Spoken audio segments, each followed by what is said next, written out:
O ex-presidente Jair Bolsonaro entregou ao STF a resposta à denúncia da PGR por tentativa de golpe de Estado.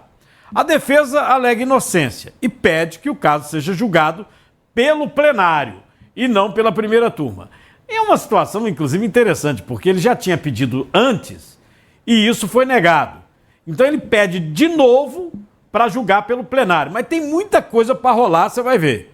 Os advogados reclamam do acesso limitado às provas, afirmando que apenas trechos selecionados foram disponibilizados.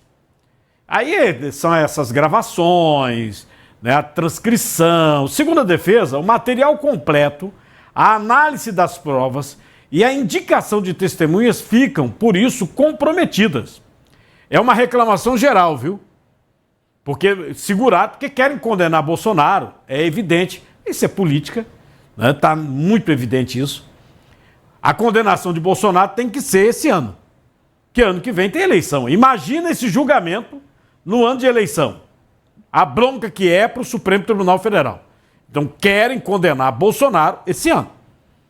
Né? A vontade, hoje no Supremo, né? Não é todo o Supremo, mas do pessoal dessa turma, essa primeira turma, e do Barroso, que é o presidente do Supremo, é fazer a condenação esse ano. Tá? Você vê que não tem decisão contra o andamento desse processo. Vai tudo correndo para Bolsonaro ser condenado e preso. Já estão discutindo onde é que Bolsonaro vai ficar. Estão discutindo se é num quartel. Eu já tinha comentado com vocês aqui, inclusive com o pessoal jornalista que atua em Brasília, dizendo: não, a história lá é essa. Ele é condenado e ele é preso. É condenado e é preso. Na defesa, Bolsonaro também pede que o processo seja distribuído ao novo relator, criticando a atuação do ministro Alexandre de Moraes, que teria a função semelhante a de um juiz instrutor, que é um projeto, inclusive, do Supremo. Colocar o juiz por fora, um juiz que julgue por fora. Né? Tem lá o juiz natural do processo, não é isso, doutor? É o juiz que teve contato primeiro com a causa, né? O instrutor vai instruir a fase de inquérito para depois ser julgado por outro juiz que não teve contato inicial com os autos. No nosso site tem tudo isso aí, essas defesas todas. Se você quiser olhar, principalmente o pessoal que é operador do direito, é interessante. Em um dos trechos, advogados de Bolsonaro afirmam que o processo está começando de forma desigual, pois deveria ter acesso a todo o conteúdo da denúncia e ao inquérito, não só partes. Você está vendo destaques aqui na tela da defesa do ex-presidente Bolsonaro. Do ex-presidente. Aí você fala, tem novidade nisso? Tem não. Nenhuma novidade. Né? É um grande advogado que já atuou, inclusive, com o pessoal de esquerda, agora está com o pessoal da direita. É um grande advogado, o escritório do Vilardi. Mas não tem novidade. Teve gente, inclusive, comentando aí, alguns colunistas políticos, falou, não teve nada novidade, mas tem outras defesas com novidades. Aí eu vou mostrar, tá? No outro trecho da defesa de Bolsonaro, ele critica a promotoria, que é a PGR, por fazer uso do overcharging, ou seja, a apresentação intencional de múltiplas narrativas e crimes além do que os fatos e indícios sugerem. Destaque também para você ver. Essa situação, né, é uma questão jurídica que algumas vezes já mencionaram. Esse negócio da tentativa de golpe, não sei o que do Estado, parece que a Procuradoria, doutora, devia decidir ou é uma coisa ou é outra. Isso. Você vai acusar de uma coisa, não pode acusar de outra. Verdade, né? Da mesma forma a investigação. Se eu estou investigando um fato, eu não posso ir atrás da vida pessoal, o que é que ele fazia na vida pessoal, se ele praticava adultério ou não, como é que ele era na escola. É o fato que eu estou investigando, é aquilo que tem. A pessoa tem que ser julgada por aquilo e mais nada. Então a defesa de Bolsonaro já cita isso. Uma das coisas que eu falei aqui sobre a defesa do Bolsonaro é que a delação do tenente-coronel Mauro Cid deveria ser nula. Por quê? Porque ele tem áudios, ele dizendo que foi pressionado e não sei o quê, e pá. Então pede a nulidade. A delação do Mauro Cid é a peça principal, tanto da Polícia Federal, quanto da denúncia da Procuradoria-Geral da República. É a peça principal. Então, se você anula ali, você quebra o Supremo. E é evidente que não vão anular. Né? E eu vou mostrar por quê. A defesa do tenente-coronel Mauro Cid, que é o ex-ajudante de ordem do Jair Bolsonaro, pediu ao STF a rejeição da denúncia da PGR sobre o plano do golpe. Peraí, o PGR denunciou o Mauro Cid, o delator? Denunciou. E é claro isso, que tem que denunciar. Por quê? Ele é delator, mas ele está no meio. Então tem que denunciar. Mas os advogados de Cid dizem assim, não denuncia o bichinho não, porque ele cumpria só o seu dever legal. Ele não tinha poder de decisão. O que o pessoal diz? Não, o Bolsonaro mandava e ele fazia. Eu não sei se a pessoa, se é desse jeito, não. Você já viu alguém desse jeito? O bem mandado.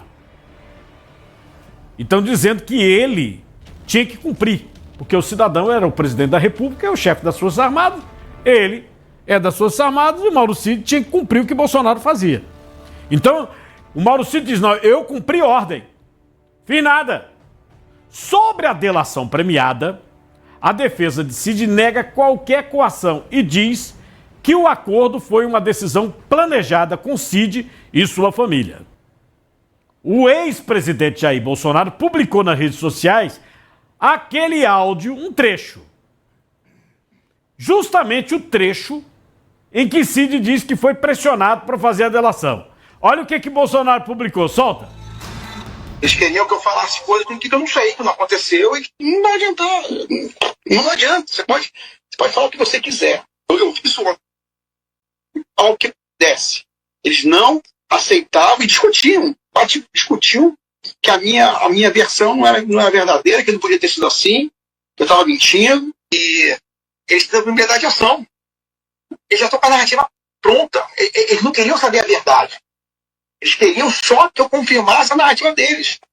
Entendeu? É isso que eles queriam. E toda vez eles falavam, mas a sua colaboração está muito boa.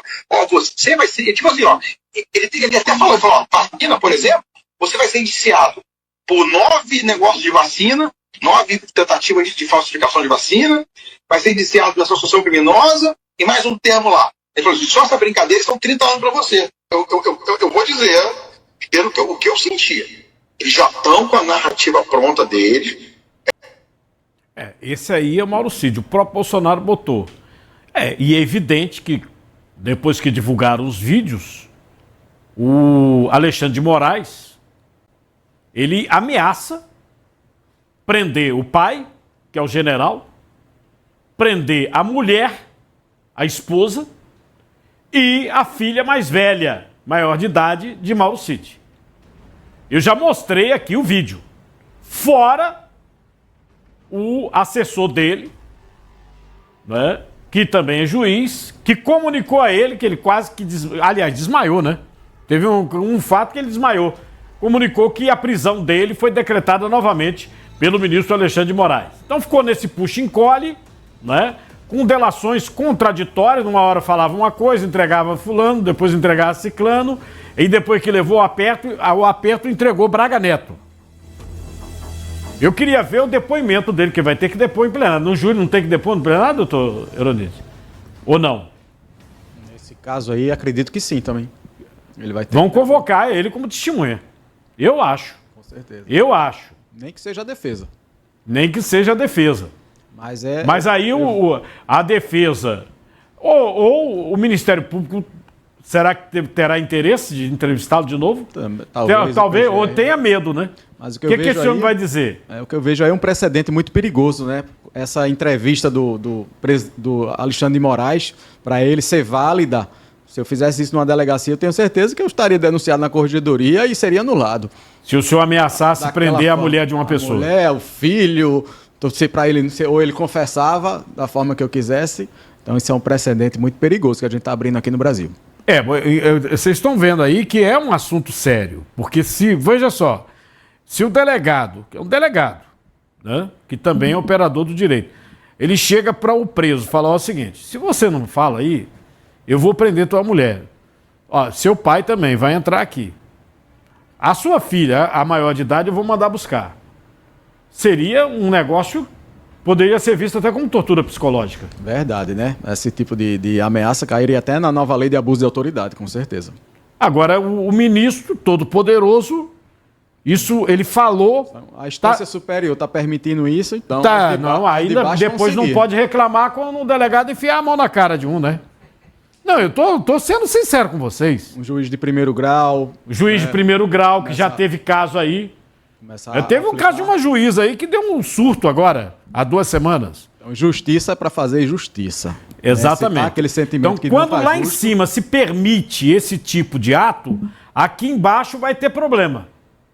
Porque o juiz fala assim: não, você torturou o cara, disse que ia fazer, ia acontecer. Fala, mas o Alexandre de Moraes do Supremo não fez? E aí? E aí? Agora, as defesas, né, são bem interessantes, porque elas vão variando das proposições, todos alegaram inocência, mas variam. A defesa, por exemplo, do tenente-coronel Rodrigo Bezerra de Azevedo. Esse é o Kid Preto. Selva. Kid Preto, selva. Olha ele. Que é aquele povo que ia pegar o táxi. Aliás, pegou o Uber e o Uber quebrou e ia pegar um táxi. Mandou um táxi para fazer e acontecer. Selva! Esse foi preso naquela operação contra-golpe. Aí o que ele pede na defesa? Pede que o presidente Lula e os ministros Alexandre de Moraes e Flávio Dino sejam ouvidos como testemunhas dele, no caso do golpe de Estado. Ele quer que o presidente, o Alexandre de Moraes, que é parte do processo, embora ele tenha dito que não é, o Supremo confirmou que ele não é. E quem expediu o mandado de prisão do Kid Preto, ele diz que quer ouvir, imagine, o cidadão todo vestido com aquela toga preta, fala: agora, Vossa Excelência é testemunha. Não, eu sou o juiz. Não, agora é testemunha. Me parece que na questão processual isso não é permitido. Mas em tese, ele não apenas é testemunha, mas como ele é vítima. Porque ele seria uma vítima. Então é um negócio bem complicado do ponto de vista jurídico e passa a ser até ridículo. Passa a ser até ridículo a maneira que eles conduziram, porque poderiam ter conduzido, como diz a lei, na primeira instância. Né? Aí você fala: não, cara, mas não pode. É Bolsonaro e não sei o que. Peraí, Lula foi condenado à primeira instância. Foi condenado na primeira instância, passou para outra, ele foi condenado em todas elas. Entendeu? Ele foi preso, condenado na primeira instância, a segunda pegou e confirma, tá? Poderiam ter feito. Ah, mas tem que prender Bolsonaro de todo jeito esse ano. Eu já falei isso, não foi? Porque isso se comenta em Brasília. Já estão vendo qual é o quartel que ele fica. E estão vendo o quartel, porque ele é ex-militar, quartel onde ele não possa falar demais com gente de alto escalão. Entendeu? O que os advogados do Kid Preto estão alegando? Que a oitiva de Moraes é absolutamente necessária, do Alexandre de Moraes. Já que ele é mencionado 43 vezes na acusação. 43 vezes. Na acusação do PGR. Do Procurador-Geral da República. Também defendem que o Flávio Dino deve ser ouvido. Por que o Flávio Dino? Porque Flávio Dino era o ministro da Justiça nos ataques de 8 de janeiro. Ele era o ministro da Justiça. Agora, os dois, tanto Alexandre como Flávio Dino, eles são dessa turma. Aliás, o Flávio Dino deve ser o presidente da turma. Deve passar a ser o presidente quando começar esse julgamento. Imagina, o cara sai lá, todo de toga, fala, não, eu sou o juiz. Não, agora eu sou a testemunha. Não, aí eu agora vou ser ouvido como vítima. Estou te dizendo que é um negócio, do ponto de vista jurídico, ridículo. Ridículo. A defesa do Kid Preto está solicitando ainda o depoimento de outros militares, incluindo o general Marco Edson Gonçalves Dias, que é o general Gonçalves Dias, que é o ex-chefe do GSI. É aquele senhorzinho que nas gravações é visto abrindo porta. Entra. Ué, o general abriu porta pro golpista? Hã? Tô te dizendo que esse negócio vai ser danadinho? Tomara que seja transmitido, porque eu vou me divertir. Igual aquele negócio do mensalão. Lembra do mensalão, Edgar? Mensalão foi divertido, não foi não? Ah, foi divertido. Aquelas tardes todinhas, né? O mensalão e o impeachment de Dilma. Também. Aí tem o outro aqui. Os advogados do ex-ministro da Defesa, Paulo Sérgio Nogueira, alegam que o ex-ministro da Defesa não pressionou comandantes a apoiarem a minuta golpista. Segundo ex-comandantes do Exército, da Aeronáutica, Nogueira teria permanecido em silêncio ao ouvir que não haveria apoio às medidas. A defesa pede que a denúncia não seja aceita e lista testemunhas. E aí, nas testemunhas, ele inclui quem? O atual ministro da Defesa, José Múcio Monteiro, e os ex-comandantes das Forças Armadas. Imagina, o ministro da Defesa também vai ter que depor. José Múcio. E tem outras coisas que outros acusados também estão chamando de Zé Múcio. Tem outro trecho da defesa em que os advogados de Paulo Sérgio Nogueira alegam que o crime só se aplica a governos legitimamente constituídos. E como Lula não havia tomado posse, não haveria irregularidade. Além disso, o advogado classifica a denúncia como absurda e que não teria sequer base nos autos. Que é uma situação assim estranha, porque a correlação da PGR é que o golpe foi tramado e que a execução do golpe seria no 8 de janeiro. Aí Lula já seria presidente. Que o pessoal às vezes perde a questão do nexo causal, porque foi estabelecido pela PGR que para constituir que houve mesmo uma tentativa de golpe, não só aquela trama antes, quando Lula nem era presidente, é que a consecução foi 8 de janeiro. Porque senão não fica tentativa, não é isso, doutor? É verdade, né? Que é outra situação que as defesas vêm falando aí. Tá tendo um distanciamento aí de vários dias, né? De vários dias. Né? Se foi antes, então não tem tentativa de golpe. Por isso que a PGR fala, não, teve porque Lula já era presidente e se deu no 8 de janeiro. E o general Augusto Heleno, que era assim, né, com Bolsonaro. Colado. Né? Não tinha foto que não saísse o Heleno. Tirava a foto do Bolsonaro, saiu o Heleno. Pois bem, o que ele diz? A defesa do general pede que o caso do golpe de Estado seja transferido para a primeira instância. E cita exatamente o julgamento de Lula como exemplo. Lula foi julgado na primeira instância. Por quê? Porque não tem ninguém com foro privilegiado para ser julgado nesse momento. Então deveria ser primeira instância. Até Bolsonaro não tem foro. É ex-presidente.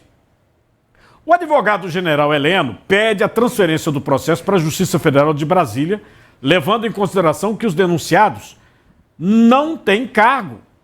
A defesa também solicita o impedimento do ministro Alexandre de Moraes, relator do processo, por considerá-lo parcial devido à denúncia de um plano para matá-lo. É evidente que o Supremo já negou isso. Né? Vai negar de novo, né, delegado? Provavelmente. Bom, eu aprendi na faculdade, justamente no livro de Alexandre de Moraes, essa questão da competência, né? Se não tem mais foro privilegiado, é para descer, então, o processo. Para descer, como foi o de Lula. Isso, correto. É como foi o de Lula. Né? Lembrando que quando o processo é julgado lá no Supremo, Ali é o grau máximo, já era. Você não tem recurso. Lula, ele recorreu, foi condenado em todas as instâncias. A falha processual que foi alegada pelo Zanin, que hoje é ministro do Supremo, foi advogado de Lula. A falha processual detonou a Lava Jato, que, por sua vez, fez com que, na questão do foro, ela não seria Curitiba, teria que ser a primeira instância de Brasília. Né? Uma das situações alegadas pelo Zanin foi essa.